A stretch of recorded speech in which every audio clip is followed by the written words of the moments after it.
안녕하세요. 저는 내일 모레 곧 50주를 들어서는 아저씨입니다. 이 나이쯤 되어보니 세상에 가장 중요한 것은 돈도 아니고 명예도 아니고 사람인 것 같더군요. 아무리 웃고 힘들어도 곁에 든든한 사람이 있으면 언제든 다시 일어설 힘이 나니까 말입니다. 제 아내도 제게 그런 버팀목 같은 존재입니다. 제 아내는 집안의 둘째로 딸이라는 이유로 가정에서 오랫동안 차별받으며 가슴 아픈 유년 시절을 보냈던 사람입니다. 어려서부터 위로 오빠를 주고 아래로 여동생을 둔 아내는 아들만 귀하게 여기시는 부모님 때문에 참 속상한 일이 많았습니다. 다른 집 아이들은 다 가지고 있는 인형 하나 없어서 오빠가 가지고 놀다 팽개친 장난감이나 주워들고 놀았고, 어느 날 친척 어른이 막내 동생에게 인형을 사다 주신 날, 동생이 자리를 비운 사이 그 인형에 잠깐 손댔다가 동생이 우는 바람에 부모님에게 호되게 야단이 난 기억이 몇십 년 지나서까지 생생하답니다. 어린 시절을 그리 고되게 보냈던 아내가 자라서도 형편이 다를 게 없었겠죠. 돈 벌러 일 나가시는 부모님을 대신해 국민학교 시절부터 오빠 동생 밥을 챙겨야 했답니다. 그렇게 일찍 입고 대기 신세로 고생했으면 학교라도 제대로 보내주시지. 아내의 부모님은 아내를 고등학교도 보내지 않으시고 일찍이 공장으로 보내셨답니다. 어려서부터 차별받던 딸이어서 그러셨을까요? 고지식한 시골분이셨던 아내의 부모님은 딸형이 무슨 공부를 그리 길게 하냐며 공장 가서 오라비 대학 등록금이나 벌어다 보내라고 하셨다네요. 아내는 제발 고등학교라도 졸업하게 해달라 애원했지만 부모님은 개의치 않으셨답니다. 그렇게 이른 나이에 등 떠밀려 사회생활을 시작해야 했던 아내는 그 뒤로는 돈 벌러 오빠 학비 대고 집에 생활비 가져다 준다고 매번 보내는 바람에 30이 넘어서까지 모은 돈도 없어 시집도 가지 못하고 연애 한번 제대로 못 해봤답니다. 아내에게는 어려서부터 차별에 대한 상처와 학업을 제대로 마치지 못한 서름이 쌓여 있었습니다. 저는 외동이라 아내에 비하면 차별은 받지 않았지만 어렵게 살았던 것은 비슷한 것 같습니다. 저도 일찍이 돌아가신 아버지 대신에 어머니와 둘이서 어렵게 지냈거든요. 어렸을 적 제 기억은 항상 시장에 장사하러 나가신 어머니 대신 혼자 집을 지키던 기억들 뿐이었습니다. 나이 들어 철들고부터는 돈을 벌겠다고 별의별 일을 다 해봤던 것 같습니다. 중학생 때부터 신문 배달, 우유 배달에 어려서부터 매일 돈 걱정이라 학업 성적이 좋았을 리 없죠. 그래도 어렵게 학교를 보내주신 어머니 덕분에 겨우 상부까지 나와서 그 뒤로는 계속 돈을 벌었습니다. 그래도 성인이 되어 제대로 돈을 벌기 시작한 뒤로는 한결 형편이 나아졌던 것 같습니다. 혼자 자식 기르느라 고생하셨을 어머니를 생각하면 항상 호방시켜 드리고 싶은 마음뿐이었습니다. 열심히 노력하다 보면 그런 날이 올 거라 믿었던 적도 있네요. 그런데 세상은 그리 호락호락하지 않더군요. 제가 아무리 열심히 아등바등 살아도 저는 그저 고졸공장 직원일 뿐이었습니다. 얼마 안 되는 월급으로는 매달 먹고 살아가는 것만으로도 힘들었습니다. 그러던 차에 평소 몸이 안 좋으시던 어머니가 병을 얻으시며 가세는 점점 더 기울기 시작했습니다. 보험 하나 제대로 없던 집에 환자가 생기니 매달 병원비며 약값으로 나가는 돈이 어마어마하더군요. 더구나 어머니가 아프시면서 일을 나가지 못하게 되시고 저 혼자 벌어 2명이 먹고 살아야 했으니 안 그래도 근근히 살던 형편이 더 공피태해질 수밖에 없었습니다. 그래도 어머니만 다시 건강해지신다며 제가 더 바랄 게 없다고 생각했습니다. 그런데 참 하늘은 야속하게도 제게 어머니마저 데려가 버리셨고 저는 그 뒤로 삶의 의욕을 잃어버렸습니다. 당장 나 혼자 살아서 뭐하나 그런 생각이 들었죠. 사실 그동안 많이 지쳤던 것 같습니다. 이제 어머니가 안 계시니 제 삶의 이정표를 잃어버린 것이나 마찬가지였죠. 어머니는 돌아가시기 전까지 제 걱정만 하다 가셨는데 철없는 아들은 어머니 보내고 살 기력을 잃어버렸네요. 그 뒤로 몇 달을 넋이 빠져 살았는지 모르겠습니다. 그런데 하루는 꿈에 어머니가 나오셔서 저를 꾸짖으시더군요. 그리 살으라고 여태 고생해서 키우는 줄 아느냐며 호통을 치시는 어머니 고함에 놀라서 잠에서 깼네요. 아마 어머니가 천국에서 저를 다 지켜보고 계셨던 모양입니다. 결국 그날 이후로 다시 정신을 차린 저는 살아생전 열심히 양심껏 살아라 하셨다. 어머니 말처럼 어머니에게 부끄럽지 않은 아들로 살기로 했습니다.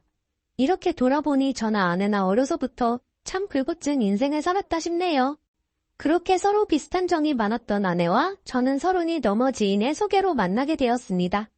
둘 다 힘겨운 삶에 쫓겨 결혼은 꿈도 꾸지 못했던 사람들이었네요. 아내는 돈 벌어 집에 갖다 주느라 모은 돈이 없고 저는 어머니 병원비에 빚까지 져서 그 돈 갚느라 그때까지 통장에 큰 돈 한 번 찍혀본 적이 없었습니다. 그나마 남은 빚을 다 갚고 삶의 숨통이 트였다 싶었을 적에 아내를 만나게 되었습니다. 아내는 고생을 많이 했는지 잔상처가 많은 손에 그 상처 가리려 곱게 펴바른 매니큐어가 기억이 납니다. 흉터 투성이에 검게 바른 제 손에 비하며 기량겔 같은 손이지만 그 손을 보니 이 여자도 다 못지않게 힘들었겠구나. 그 손을 잡아 위로해주고 싶다. 그런 생각이 들었던 것 같습니다. 둘 다 연애도 제대로 해본 적이 없어 첫 만남의 대화는 별로 없었지만 서로 뭔가 통한다는 생각을 했던 것 같습니다. 자연스럽게 다음번 만남을 약속했고 점점 마음이 편해지고 서로 속을 터놓기 시작했네요. 서로 살아온 인생 얘기를 하다 보니 이 사람도 참 고생 많았겠구나. 저희는 서로 연민을 느꼈습니다. 서로 닮은 점도 많고 애잔한 마음이 있어 그런지 이 사람 곁을 떠나면 안 되겠다 하는 생각이 들었습니다. 이 여자가 내 평생의 동반자이구나 하는 생각이 들더군요. 오래 연애한 사이도 아닌데 저희는 금세 결혼을 결심했고 그렇게 살림을 차리게 되었습니다. 결혼을 허락받으러 아내의 집에 갔다가 일이 있었습니다. 이미 오빠나 동생은 진작 결혼했고 오빠는 당연하고 동생도 결혼할 때 작게라도 뭘 받아봤는데 뒤늦게 결혼하겠다고 인사 온 저희 앞에서 장모님이 딱 잘라 말을 하시더군요. 30 넘어서 결혼을 글렀다 했더니 그래도 내가 혼자 늙어 죽을 팔자는 아닌가 보다. 그래 뭐 너도 나이 다 찼으니 결혼도 해야지. 우리 형편에 뭐 보태주는 거 할 테니 다 알아서 해라.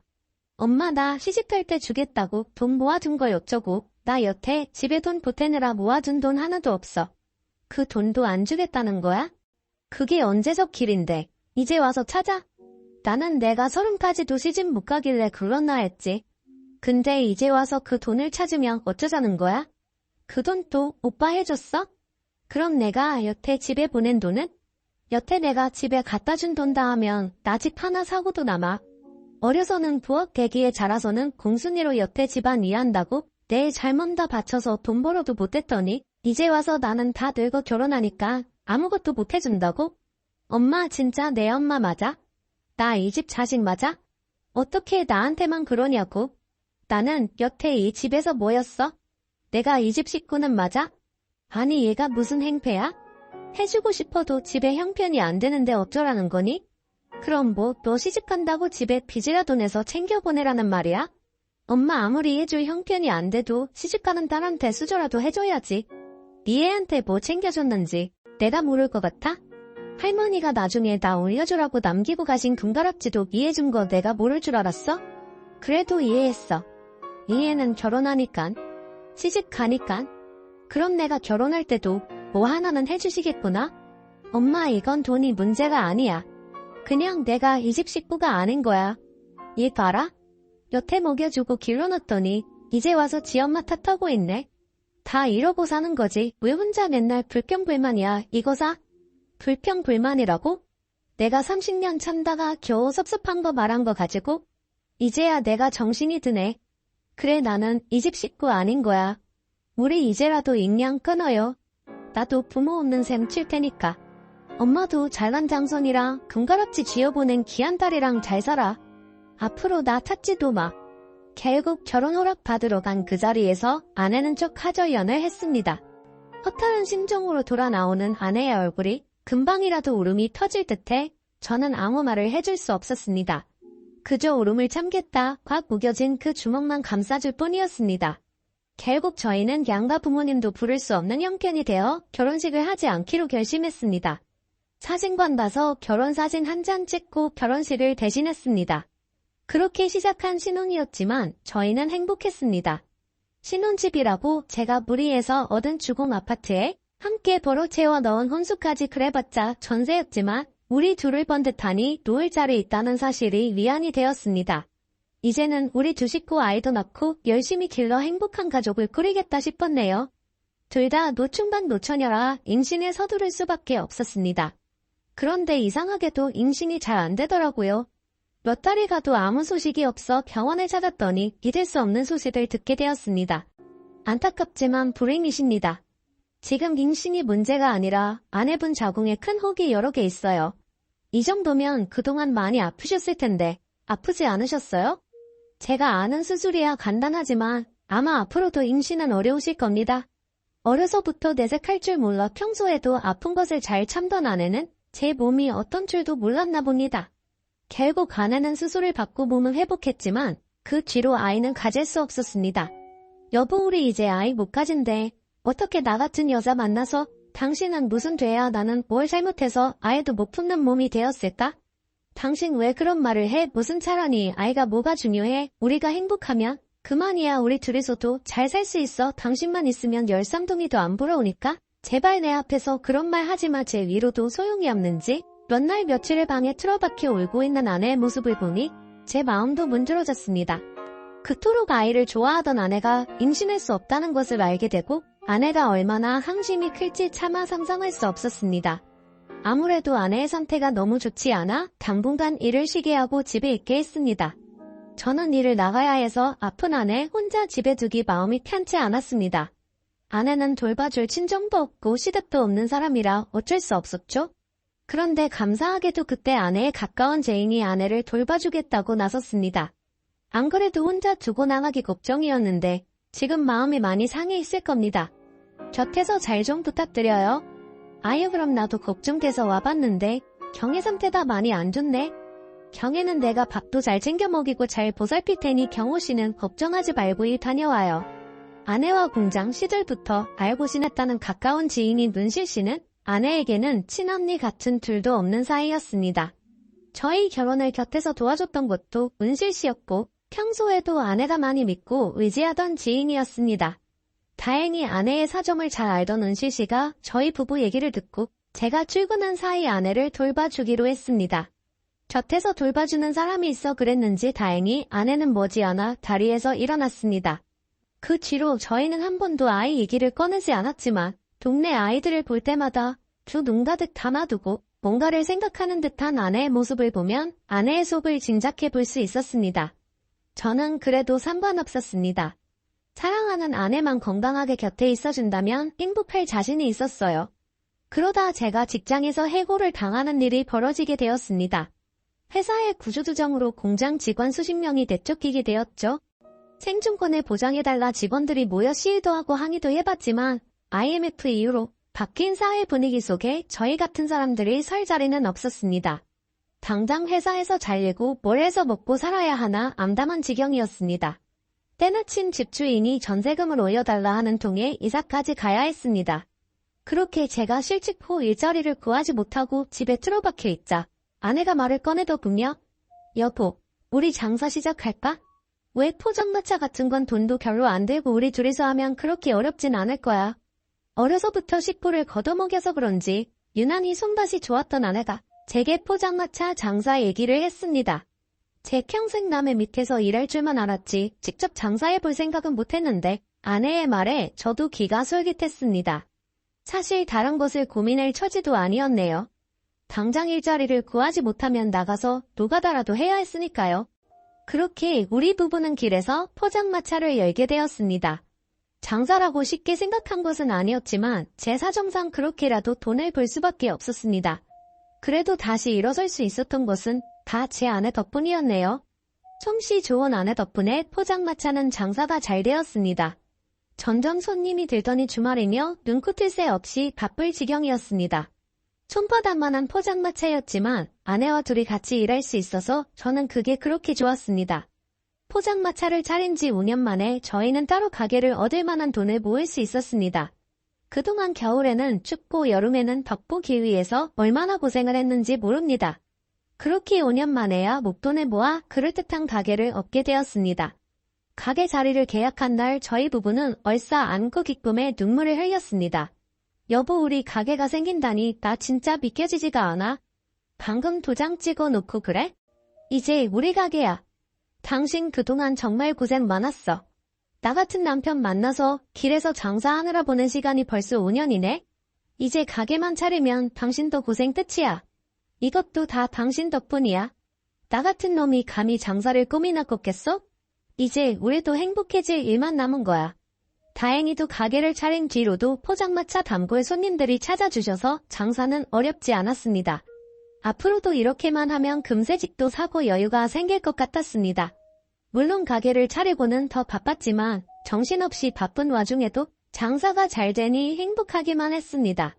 가게를 정리하고 하루 종일 서 있느라 퉁퉁 부은 다리를 끌고 집으로 돌아가면 서로 다리를 주물러주며 하루를 마무리했습니다. 아이도 없었지만 저희 부부는 참 사이가 좋았습니다. 그렇게 가게 장사를 하면서 태어나서 처음으로 큰 돈을 만져봤네요. 남들이 보기엔 웃을 정도일지 몰라도 저희 부부에게는 수십억 가치의 돈이었습니다. 저희는 그 돈으로 집을 구할 작정이었습니다. 전세금이 올라 아파트 전세를 빼주고 달동네 허름한 주택에서 지내던 저희에게 집 장만이란 것은 평생의 꿈이자 목표였습니다. 몇 년만 더 고생하면 번듯한 아파트 한 채 구할 수 있겠다 싶었죠. 하루는 아내가 은실 씨에게서 좋은 투자처를 소개받았다며 제게 투자 얘기를 꺼냈습니다. 여보, 언니 말로는 진짜 확실한 곳이래. 언니도 있는 돈 없는 돈 다 끌어서 넣었다잖아. 여기저기 말하면 안 된다고 나한테만 살짝 기팅해준 거야. 근데 그 돈 다 넣었다가 손해라도 보면 어쩌려고? 원금 보장이라니깐? 만약 손해봐도 원금만 돌려받으면 되니까 은행에 묶어놓은 것보다 훨씬 낫지 않아? 어차피 우리 지금 이 돈으로는 집 못 구해. 몇 년을 더 벌어야 할지 모르는데 그 사이 집값이 오르면 더 낭패잖아. 좋은 기회인데 우리도 너무 겁먹지 말고 투자해보자. 다른 사람도 아니고 은실 언니 말인데 설마 뭔 길이 있겠어? 평생 저축밖에 몰랐던 저였기에 그런 투자가 괜찮을지 걱정이 많았지만 평소 여기저기 투자 소환이 좋던 아내의 지인 말을 믿고 저희 부부도 함께 투자를 하기로 했습니다. 아무래도 평소 가족같이 지내던 사람이었기에 믿었던 것 같습니다. 1년만 기다리면 2배로 불려준다는 말만 믿고 큰 꿈에 부풀어 있던 그때 또다시 시련이 찾아오고야 말았습니다.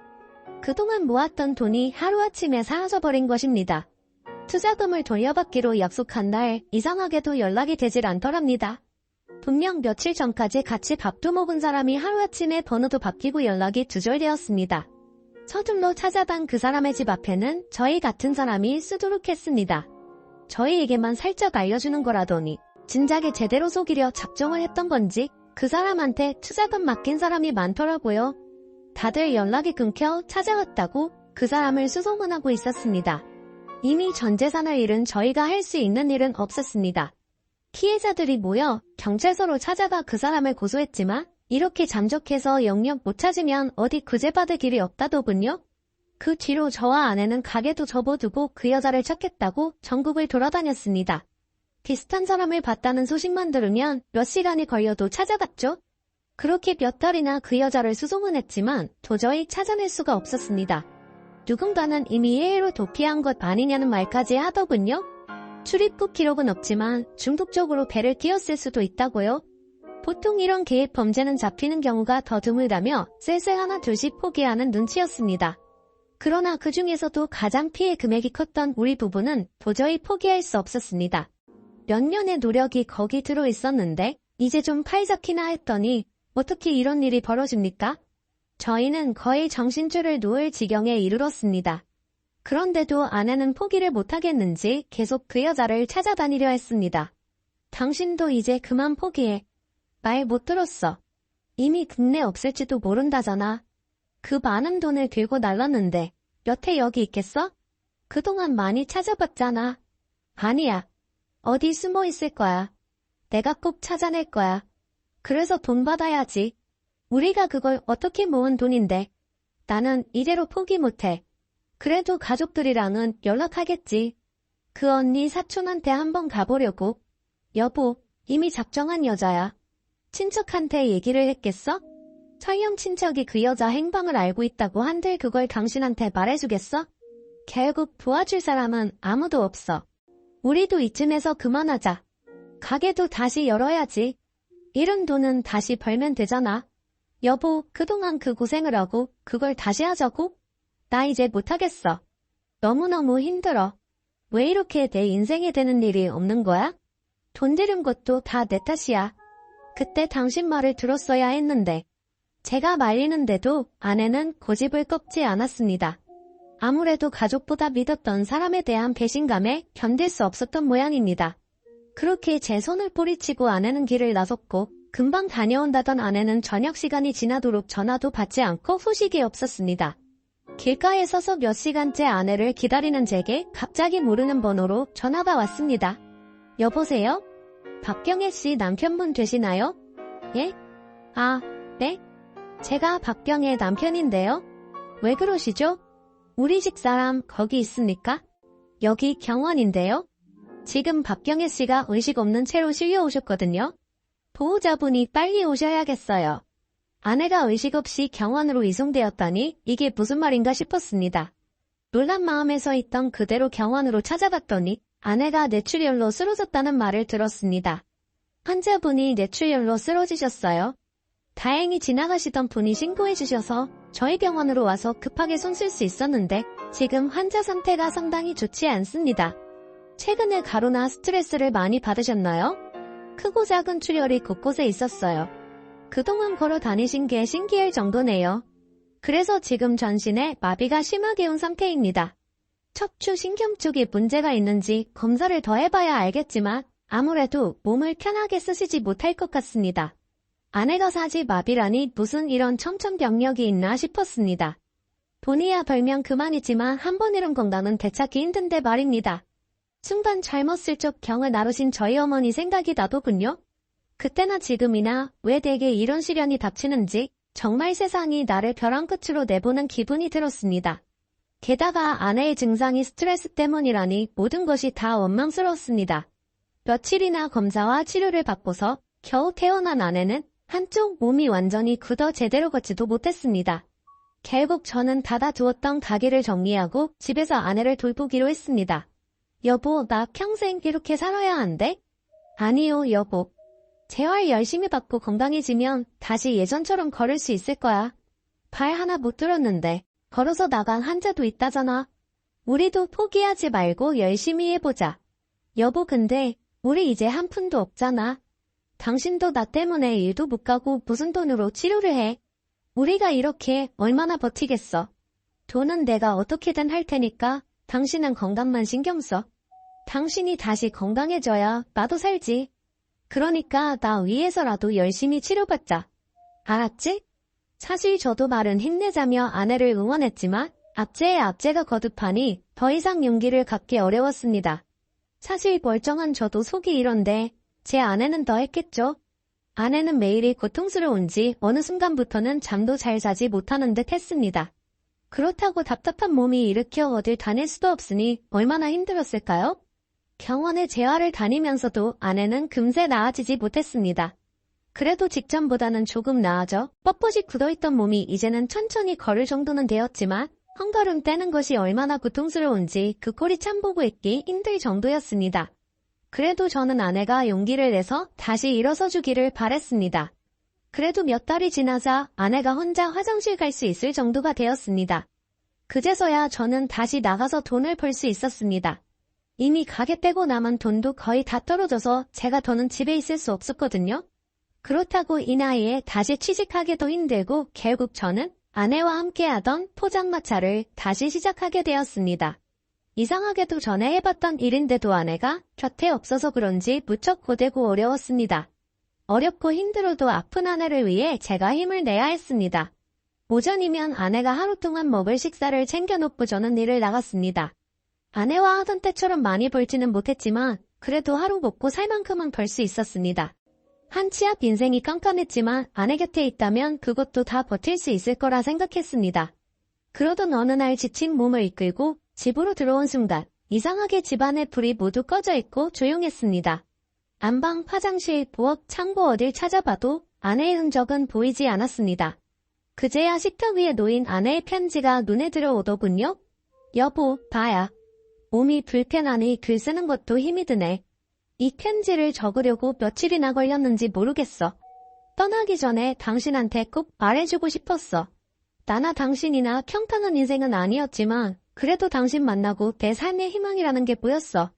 내 인생은 꼭 깜깜한 터널 같았는데 언젠가 당신이 작은 촛불을 켜들고 내 옆에 다가와 주었네.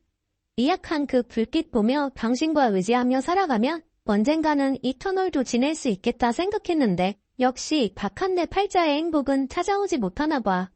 아무래도 나 때문에 당신 인생까지 이렇게 된 것 같아. 미안해 여보. 결국 내가 당신 짐이 되어버렸네. 그동안 고생한 것도 지금 이러고 지내는 것도 모두 내 탓이야. 당신은 한 번도 내 탓한 적이 없는데 나는 내 탓을 안 할 수가 없어. 당신은 다시 힘내서 걸어보자 말했지만 나는 이제 너무 많이 지쳤어. 더 이상 걸을 힘이 없어 여보. 그동안 이렇게 모자란 나를 아껴주고 사랑해주어서 고마워요. 우리 다음 생에는 꼭 행복하고 넉넉한 가정에서 태어나서 부족한 것 없는 삶으로 다시 만납시다. 그때는 우리 인생도 남들처럼 행복하기를. 아내가 남긴 편지를 읽은 저는 그 길로 아내를 찾아 나섰습니다. 몸도 불편해 잘 걷지도 못하는 사람이 대체 어디에 갔는지 마치 유언처럼 들리는 그 편지의 내용들에 눈물이 앞을 가렸습니다. 동네를 한참이나 돌아다니고도 아내를 찾지 못해 저는 결국 경찰서로 찾아갔습니다. 아내를 찾아달라 횡설수설하는 제 말에 경찰들은 우선 집에 가서 기다리라는 말밖에 없었습니다. 그렇다고 제가 팔자 좋게 기다리고 있을 수 없었습니다. 저는 밤새 아내가 갈 만한 곳들을 다 찾아다녔습니다. 대체 그 몸으로 어딜 간 건지 아내는 어디에도 보이지 않았습니다. 혹시나 싶어 결혼 후 처음으로 처갓댁까지 찾아갔습니다. 이사를 갔다는 처갓댁 집을 물어보러 찾아갔는데 안타깝게도 아내는 그곳에도 없었습니다. 장모님 혹시 그 사람 여기 안 찾았습니까? 아무래도 갈 곳이 아무데도 없는 사람이 몸도 불편한데 어딜 간다고 나갔는지 모르겠습니다. 그래도 갈 만한 곳이라고는 여기밖에 없어서요. 걔를 왜 여기서 찾아? 그 길로 영 끊고 지들끼리 잘 먹고 잘 살겠다고 떠난 당연히 설마 여기로 왔겠다고? 그러게 그녀는 나일 때부터 재수가 없었어. 결국 지 남편 팔자까지 꼬아놨구만. 지 오빠 아내를 밤 7년이라고 멀리 떼어놓으란 것을 그래도 4배로 낳은 자식이라고 다 커서까지 목에 키웠더니 결혼하겠다고 지 이미한테 악다구니를 하고 떠나더니 나 참 딸이 없어졌다고 찾아온 제 앞에서도 저런 말을 서슴지 않고 하시는 분이 그동안은 어떠셨을지 짐작이 되었습니다. 이런 정도인 줄 알았으면 저도 여기로 오지 않는 거였는데 아무리 갈 곳이 없더라도 아내가 이런 집에 다시 찾아올 리 없겠더군요. 결국 그 집에서 아내도 찾지 못하고 엄한 소리만 듣고 발길을 돌릴 수밖에 없었습니다. 저는 다시 정체 없이 길을 헤맸습니다. 그동안에도 경찰서에서는 계속 연락이 없었습니다. 경찰관님, 저희 집사람 아직도 소식이 없습니까? 이렇게 오랫동안 밖에 있을 수가 없는 사람이에요. 마비가 와서 화장실 한번 가는 것도 10분이 걸리는 사람인데 그런 사람이 혼자 어딜 갔겠습니까? 선생님 찾지 말라는 편지까지 남기고 가셨다면서요.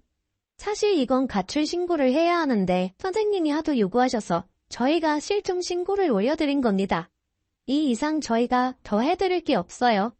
아니 막말로 무소식이 희소식이라고 시차라도 찾았으면 연락이 왔을 텐데 조용한 걸 보면 별일 없으실 거예요. 경찰에서는 제게 아무 도움도 주지 못했습니다. 시체 못 찾았다고 무소식이 희소식이라니요. 그럼 사람이 죽음으로 돌아오면 그제서야 찾아줄 생각인지 힘없고 뒷뼈 없는 제가 거기서 뭘 더 할 수 있겠습니까? 결국 저는 혼자 힘으로 아내를 찾기로 했습니다. 아내는 그 뒤로도 금융거래 기록도 없고 전입신고도 하지 않았고 대체 어디서 어떻게 지내고 있는지 도저히 감이 잡히지를 않았습니다. 죽었다고 생각하기에는 제게 아내의 소식이 너무 간절했습니다. 결국 저는 집을 비워두고 아내를 찾아 전국을 돌아다녔습니다. 아내의 몇 없는 사진을 들고 기차역마다 내려 묻고 다녔습니다. 매번 돌아다니다 보니 고정적인 일을 가질 수 없어 저는 공사판을 전전하며 일용직 노동자로 살아갔습니다. 아내를 찾아 전국을 떠도는 일이 쉽지는 않았지만 사실 그마저 하지 않았으면 저도 그냥 인생을 포기해버렸을지 모르겠습니다. 어머니 보내고도 갈피를 잡지 못했던 내 인생 평생의 동반자이던 아내마저 잃고는 삶의 의욕도 희망도 없었을 테니 말입니다. 이제 제게는 아내를 찾겠다는 희망만이 남아 겨우 삶을 이어갈 뿐이었습니다. 그렇게 아내를 찾아 헤맨 지도 벌써 7년이 지나버렸습니다. 죽었다면 시신이라도 찾았을 텐데 정말 무소식이 희소식일 거라 생각하며 언젠가는 아내가 저 대문을 열고 들어오기를 바라며 살았습니다. 그렇게 딱 7년이 되던 해에 정말 기적 같은 일이 일어났지 뭡니까? 저는 그때까지도 아내가 돌아오기만을 기다리며 재개발로 언제 무너질지 모르는 그 집에서 버티고 있었습니다. 그마저도 올해가 끝이라 이제 어디서 아내를 기다려야 하나? 걱정이었던 참에 제 아내가 집으로 돌아왔습니다. 7년 만이라는 것이 믿기지 않을 정도로 그대로의 아내는 놀랍게도 사지마비였던 그 몸이 아닌 곱고 건강한 모습이었습니다. 두 발로 보통 사람처럼 대문을 넘어 들어오는 아내를 보고 저는 제가 꿈을 꾸는 거라고 생각했습니다. 여보, 나왔어. 아내의 목소리를 듣고야 그제 꿈이 아니라는 게 실감이 나더군요. 7년 만에 듣는 아내의 목소리에 저는 맨발로 뛰쳐나가 아내를 끌어안았습니다. 당신 어디 있다. 이제 나타난 거야? 그동안 대체 어디 있었어? 내가 당신을 얼마나 찾아다녔는 줄 알아? 몸은 어떻게 된 거야? 다 나은 거야? 아니 이게 무슨... 여보 진정 좀 해. 내가 다 설명할게. 응? 잔뜩 흥분의 말을 쏟아뱉던 제게 아내는 제 손을 잡고 그간의 일들을 모두 설명해 주었습니다. 아내는 제게 마지막 편지를 남기고 새삼을 등질 생각이었습니다. 그때는 정말이지 더 이상 희망이 없다고 생각했어. 당신이 나 때문에 돈도 잃고 가게도 잃고 보기에 내 몸까지 그 지경이 되었으니 앞으로는 꼼짝없이 평생 당신 짐이나 되겠구나 싶었어. 내 인생이 전혀 나아지지 않는다는 생각에 우울증이 심했던 것 같아 그냥 다 놓고 편해지고 싶었어. 그리고 나라도 없어야 당신이라도 살겠지 그땐 그렇게 생각했어. 여보, 왜 그렇게 바보 같은 생각을 했어? 당신 없이 내가 어떻게 살겠어? 나 그동안 당신 찾아다니겠다고 안 가본 동네가 없어. 서울부터 부산까지 전국을 훑고 다녔는데 미안해 여보. 아무튼 그때는 죽자고 결심하고 버스를 타고 아주 멀리 떠났어. 깊은 산속에 가면 보는 사람도 없고 몰래 죽기 좋겠다 싶었어. 그래서 한참을 버스를 타고 가서 이름도 모르는 산으로 들어갔어. 제대로 걷지도 못해서 내 발로 기다시피 해서 산을 올랐어. 얼마나 오랜 시간이 지났는지 깜깜한 밤이 되었는데 더는 못 가겠더라고. 그냥 여기서 굶어 죽자 싶어서 나무에 앉아 있었어. 그렇게 1시간이 지났는지 2시간이 지났는지 힘들고 지쳐서 의식이 희미해져 가는데 누가 나를 흔들어 깨웠어. 죽겠다고 이름 모를 산속으로 들어간 아내가 어떤 할머니를 만났다고 했습니다. 알고 보니 그 산 깊숙이에 작은 사찰이 하나 있었던 모양입니다. 그 사찰을 다니시던 할머니가 지나가시는 길에 아내를 발견하고 아내를 보살펴 기운을 차리게 도와주셨답니다. 할머니가 나를 막 혼을 내시더라고. 젊은 사람이 극한 일로 죽겠다고 이러냐고. 여기까지 기어 올라올 힘이 있는데 그 힘으로 살아야지. 왜 벌써 포기할 생각을 하냐고. 이상하게 처음 보는 그 할머니가 꼭 우리 할머니 같아서 나도 모르게 압을 쓰면서 그동안 내가 겪었던 일들을 다 말했어. 내가 이렇게 고생을 하면서 살았는데 이 몸을 하고도 내가 더 살아야겠냐고. 말이야 몇 시간이나 가만히 내 얘기를 들으시던 할머니가 자기랑 같이 가자 그러시대. 아내가 그곳에서 만난 할머님이 알고 보니 암도 낫게 하는 민간요법으로 유명한 분이셨답니다. 건강식으로 상복에서 작은 식당을 운영하시며 혼자 지내시는 할머니셨는데 아내의 중풍을 낫게 해주겠다며 아내를 데려가셨답니다. 이미 인생을 포기했던 아내는 여기서 더 잃을 게 뭐가 있나 싶어 처음 보는 그 할머니를 따라갔답니다. 그렇게 할머니를 따라간 곳에서 할머님이 알려주시는 대로 재활을 하고 건강즙을 먹으며 몸을 차츰 회복해갔다고 합니다. 그렇게 노력한 지 3년 만에 제대로 걷기 시작하고 아비가 왔던 얼굴도 서서히 펴졌답니다. 아내도 그제서야 삶의 의욕이 생기는지 그 뒤로는 할머니 일손을 도우며 둘이 산속에서 의지하며 지냈답니다. 그래도 죽겠다고 도망 나온 내가 당신을 다시 찾아갈 용기가 없었어. 그때까지도 내가 불행의 원행이라는 생각을 버릴 수가 없었거든. 당신이 나만 만나지 않았으면 더 행복하지 않았을까 그런 생각이었어. 그래서 내가 없어야 당신이 행복할 거라 생각했어. 내가 자기를 찾아다니는 줄도 모르고 차마 내게 돌아올 용기가 없던 아내는 할머님과 계속 산속에서 지냈고 그 밑에서 할머니의 요리를 전수받아 같이 가게를 꾸려갔다고 했습니다. 그렇게 몇 년이 더 지나 얼마 전에 할머님이 불령으로 결세하셨다네요. 자식이 없던 할머님이 아내에게 가게와 모든 재산을 다 물려주시고 말입니다. 할머니가 여태 혼자 지내셔서 그동안 모아두신 돈이 상당하더라고.